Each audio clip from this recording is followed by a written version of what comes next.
So here it's kind of a postscript to the video I just finished up and put online about the producer and bass player Bill Laswell. And it's kind of just to give a little more info about some of the guys that he played with that I didn't really cover in the video because it's not necessary for his story.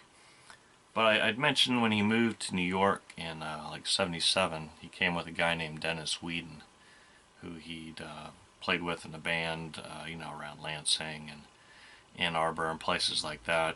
He was a guitarist, and did a little more reading up on him. I guess when they came to New York, he they lived together for about a year, and then he kind of went off doing his own thing. He did some recording with Madonna, apparently. I think it might show up like on a B-side of one of her singles.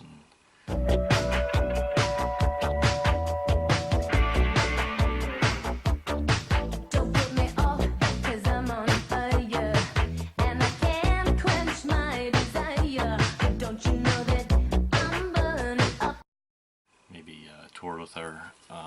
But he put out or was involved in a single, 12-inch single on the Clappers label, Clappers music label. And it's, I guess, really a rap song called Ms. DJ, Wrap It Up. You asked for rap, well now you got it. If I can't end it, I won't start it. Even though it's just for fun, the world must know I'm number one. I want the straights on the left, the curves on the right. I'm gonna rap and roll you till you all unite.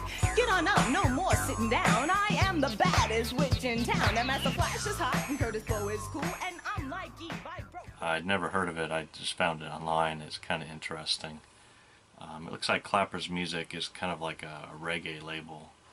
And it's kind of an odd production, but he's credited with like the rhythm and horn arrangement, as well as the production on this single. And I noticed too, it's if you're into early hip hop rap and you've never seen this book, you might want to pick it up. This is by the British musician David Toop. He went to New York in the early '80s and kind of got way involved in the early hip-hop scene, figuring out what it was all about, and wrote this wonderful book called Rap Attack, which is a great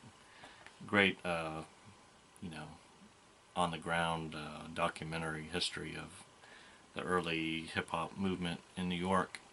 But in the back of the book, he lists what he calls his lightning swords of death, which are like 100 important hip-hop singles, early hip-hop and rap singles.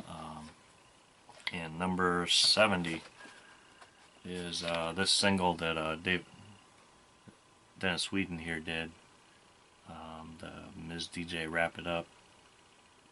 So I thought that was interesting. I'd never really caught that before, or made that connection. And as well, he recorded a CD under the alias Menace.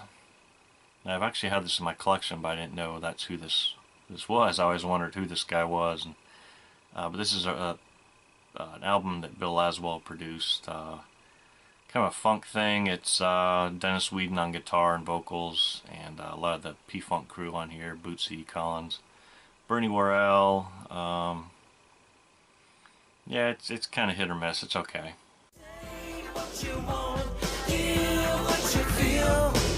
How could you think of me leaving you alone? This is the time to change your mind. It's just so far-fetched.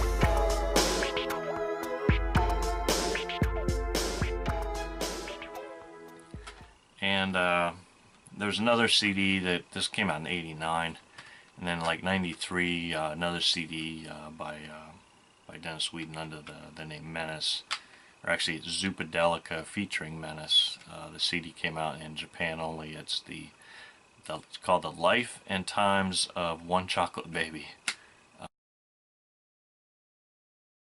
Another kind of modern funk. And also he did some cool artwork. Kind of looks like marker illustrations. He did the cover. I found this fascinating. The cover to Lou Reed's "Take No Prisoners" album.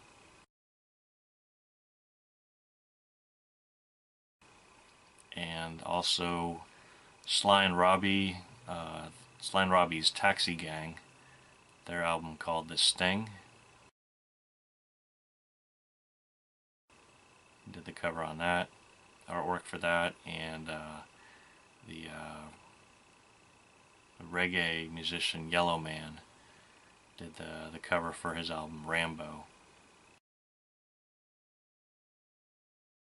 The Sly and Robbie and the Yellow Man are both from 1986 on a label called Moving Target, which was associated somehow with Celluloid Records, so probably through his connections with Bill Laswell and Laswell's connections with Celluloid Records that work came about. But I thought that was interesting. Some pretty cool artwork there. So that's Dennis Weeden, one of the guitarists that Laswell played with back in Michigan.